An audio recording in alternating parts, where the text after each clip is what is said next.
Straight to the Now point. atong balik-balikan mahigala atong mga isgutanan. Labot sa mga nahitabo mahigala sa atong nasod, sa nahitabo mahigala sa Kongreso, particularly mga higala sa lower house of Congress, nga maong House of Representatives, o of course mahigala ang upper house of Congress nga mao ang Senate. Nga nahitabo nadtong adlawng Lunes mga kaigalaan. Straight to the point. Bida og ang ubang mga nasod nga nagtan-aw na to day, makaingon sila na unsa man mga Pilipino in town. Dito sa Senado mahigala porbida. Nga naman kung atong obserbaran mga kaigalaan sa pag-cover-cover na to sa media mga higala indakin, kabantay kaday sa atong pag-cover ba sa mga panghitabo sa Kongreso. Dito sa Senate mahigala magbonitor ta mga kaigalaan sa mga panghitabo. Doon na may mga change of leaderships mga higala sa milabay nga mga administrations. Apan natong Lunes nga change of leadership mahigala sa Senate mo'y pinaka-dramatic, pinaka-emosyonal. Grabiha mahigala, unang hitabo to. First time nga nahitabo mahigala sa hawanan sa Senado nga ingon ni adto mga kaigalaan nga dunay ginukdanay, duna mga higalay, very emotional ang maong panghitabo mga sukintig paminaw. Straight to the point.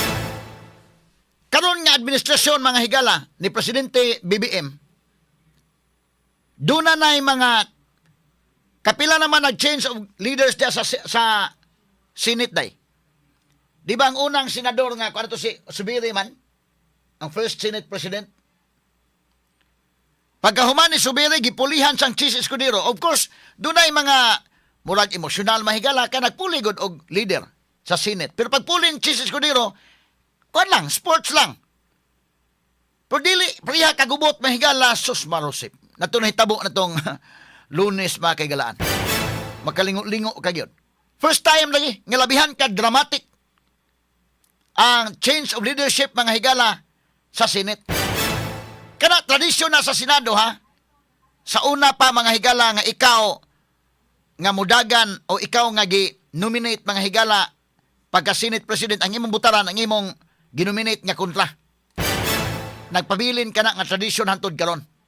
Nindot nga tan-aon pagpakita sa statesmanship, pero likod ana natong milabayng Lunes. Likod ana dunay mga dagko di ay nga mga panghitabo. Ha?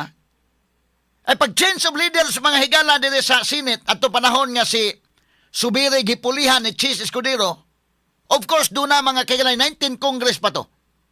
Panahon na ng BBM. Kaya kining kang BBM may higala 19 Congress o 28 Congress man ang iya. So ang first half sa 19 Congress si Subiri mo Senate President.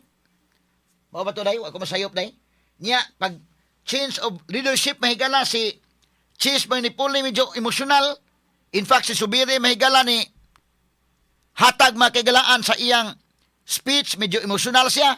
Kay tungod to mga higala pod, pasabot ni Subiri nga naay pressure nga dili niya kaya mahigala ang maong pressure. Mao man to mga kagalaan tong constitutional change. Chatcha man tato primero indekin. Kabantay mo pagsugod pa lang sa Marcos administration nga dili sa lower house nilihok na si Romualdez. Mao na nga mga congressmen dunay gipanghatag may galang kwarta nang ulikta og pirma kay usbon ang constitution. Mamatay primero. Straight to the point. Si Mig Subiri sa taas, wa makalihok. Wa makalihok sa tsatsa. So tungod ana, dunay change of leadership dito sa Senate kay matod pa mahigala wa man mulihok si Subiri. Mamatay primero mahigalang plano ani. Dili pa man to plano mahigala nga manang gubot bita kayo tan-awan nimo in fairness sa mga milabay nga mga administrations ha. Karon nga administrasyon may kung nag observant mo diha. Grabing pati gubuta dekin. Lahi ba panahon nato panahon may gilang Pinoy ibutan ta na human man niya ang 6 years nga hapsay na ba. Si Duterte mahigala nahuman niya ang 6 years napagitoy COVID ha di tulalim tong iyang administration. Pero nahuman mahigala nga di ba na ka gubot bitaw within the government. Kay doon ay uban na plano nga ipa-impeach si Sara Duterte si Leni Robredo. Man masugot si Duterte ayaw na kay masamok na. Respetaran na to gipili na sa mga tao. Straight to the point. Ha?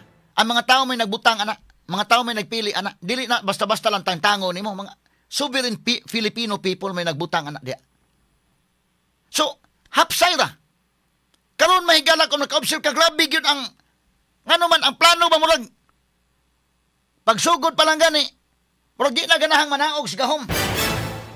Kay usbon mga higala ang konstitusyon, mamatay pagsugod. Kaya, real talk lang ha, mamay pagsugod na. Nga, gitangtang si Subiri isip Senate President, kaya wa kalihok dito sa Senate. Muna na ubos bitaw Subiri, ni speech bitaw si anak. Si Romualdez lihok na dito sa lower house, kasi Romualdez gusto, masagyon mahigalang mausap na. Kabantay mo, nakihinumdo mo, ang mga congressmen nga, doon ay ipapirmahan, doon ay kwarta nga gipabaha, aron nga mo pirma ang mga tao, makagather sa pirma kay usbon ang konstitusyon. Nababagan man to. Wa man kalihok ang Senate.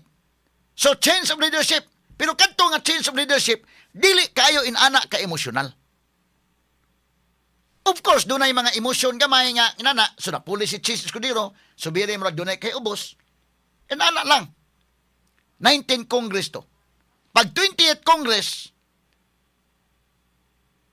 si Chis Escudero mahigala maoy nahimong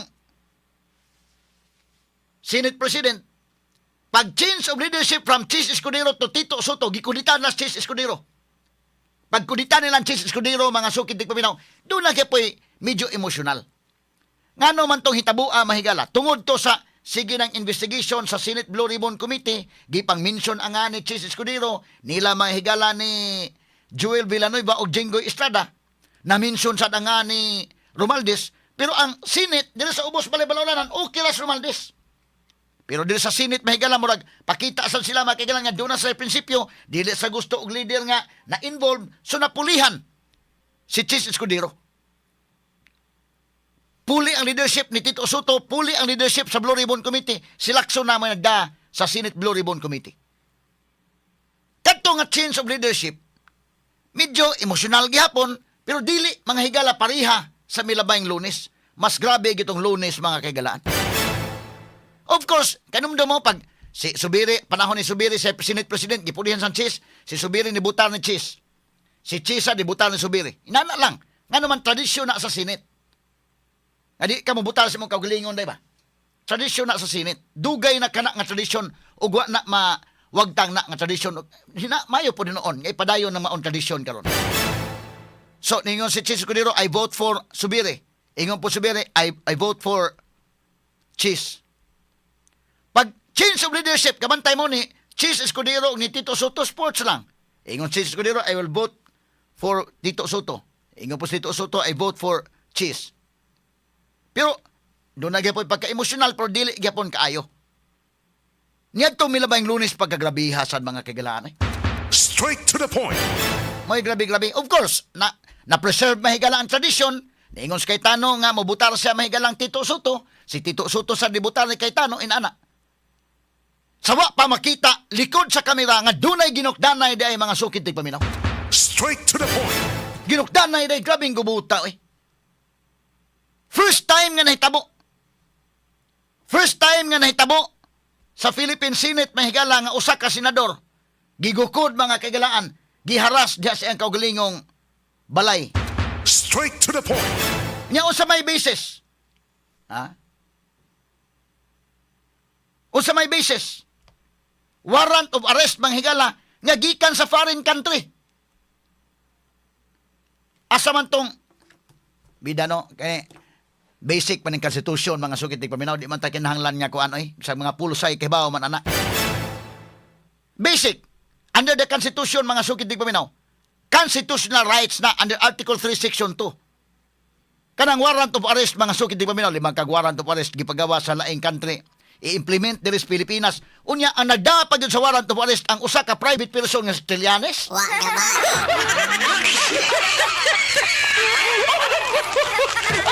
Kaya ito lang nang giagi katawa ba? Kay siya may nagda. Wa na gyud na mo agi og korte mahigala sa Pilipinas. Wa pa mo agi sa authority. Dito agi sa civilian.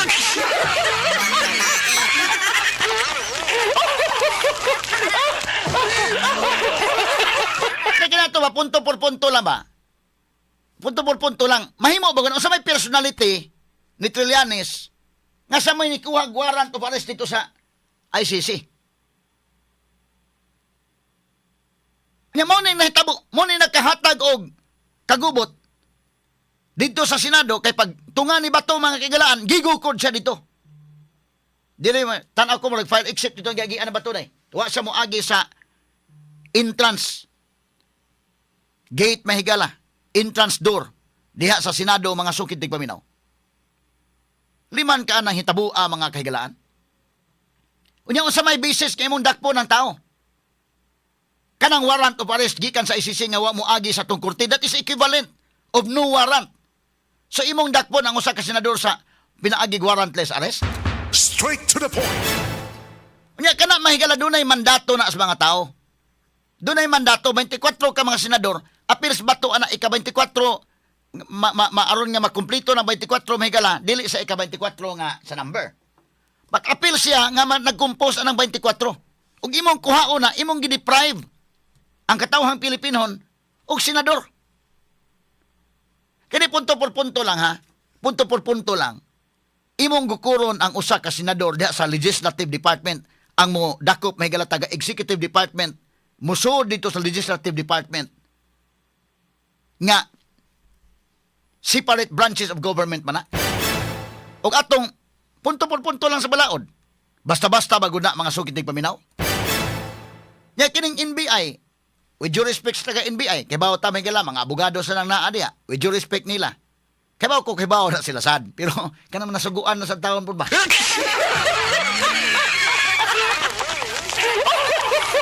Nasuguan pud mga kaigalaan. Tiya mo na unang higayon sa among akong pag-observe mahigala ining change of leadership sa Senate. Unang higayon to. Nga labihan ka emosyonal, dagan-dagan si Bato mahigala, ginukdanay, kay aron makaabot lang si Bato, dito mahigala sa session hall. Pilting, kato mga higala, muna ko giyon, real talk ba lang, pikas o pikas nga camp, pulos to ng andam day. Di na natamingon niya na mga sulagma. Pulos to ng andam. Mo katos Bato bitaw, tanaw na Bato mahigala, anticipated to, ano ko agi sa kinayang fire exit. Ha? Ano ko agi sa fire exit. Kanas Bato mahigala, di mo ma-underestimate ang info nga makuha na, PNP chief guna. So doon na yung mga info sad. Naa mga higalay mo, dakop ni mo mutunga ka. O nitunga sa Bato mahigala diri sa agi sa fire exit. But ni anang sa pikas nga habig pod, ang ila pong grupo ni Tito Soto, dili na nakablayan sad. Nagod sa lakson niya, PNP chief sad na. Nakapaligid na mato pa na kinaan na naman NBI daghan niya sa diha mahigala sa Senate. So, ready na sila nga mutunga ron dakop ni. In fact, mo to giingon lagi Amy Marcos, dito pa mga higala na ngaon sa opisina ni Tito Soto. Ang mga taga-NBI. Manapaginugdanay, wa na kaguko din kay patibusuga.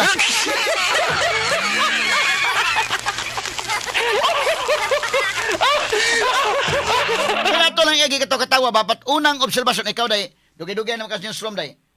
Change of leadership sa Senate, of course, doon na maganda yung mga emosyon gamay, nana. Parehagod sa lower house, God. Pagpuli mahigala ni Bujidi, gipulihan si Martin Romualdez. Although, kauban na sila, ha? Kauban na sila, malagmit yan ikon, pero doon change of leadership, murag makaguol ba gamay? Si Martin, mahigala medyo na ubo sa gigod. Ha? Mawa na niyang pangandoy nga siya may sunod nga presidente sa Pilipinas. Ha? Pero doon ay emosyon gyapon. Ang diri sa Senate, sa dugay na itong observe na change of leadership, unang higayon to. Perting, grabiha, mahigala. Of course, dagan yun si Bato, kutob sa iyang mahimo nga makaabot siya dito, murag yung grace nga kuno. Murag dakop-dakop sa tubig-tubig ba kasamang case? Ning kamot gyud sa Batog dagan nga makaabot siya sa session hall aron nga makakuha sila numero nga 13 votes. Because sa ako nagingon, ang number 13 is very material, very important dito sa Senate. Kay mauna sa mahigala simple majority nga maka-change of leadership ka. At yan mo na, atong i-evaluate do, pila ko kabuok ra. 13 ang gikinahanglan. Kay wa man, ugwa si Bato, dili kakuha og 13. 12 na gyud sila kutob. Dili maka-change of leadership. Kaya pag change of leadership, mahigala, simple majority. 12 plus 1, 13.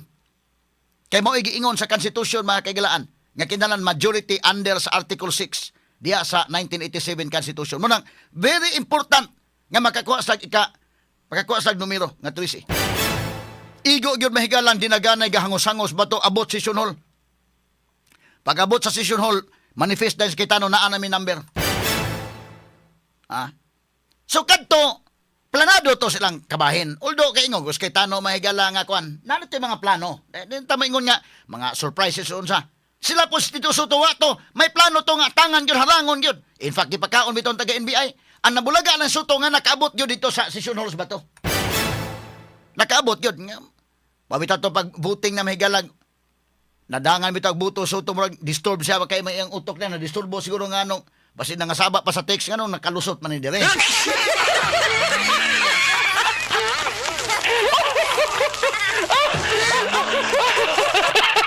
Ay emosyonal kayo. Mo na nga si gahapon ganib.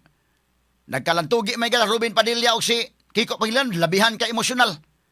Yas lakson sad ubos pong Loren Ligarda kay wa ko na magsaba-saba. Ngayon kalit lang kuno og ka Aris Picas ug ikaw po'y Loren nga imong anak gikulatan sa mayo dito sa lower house. Medyo di po kakapiyong.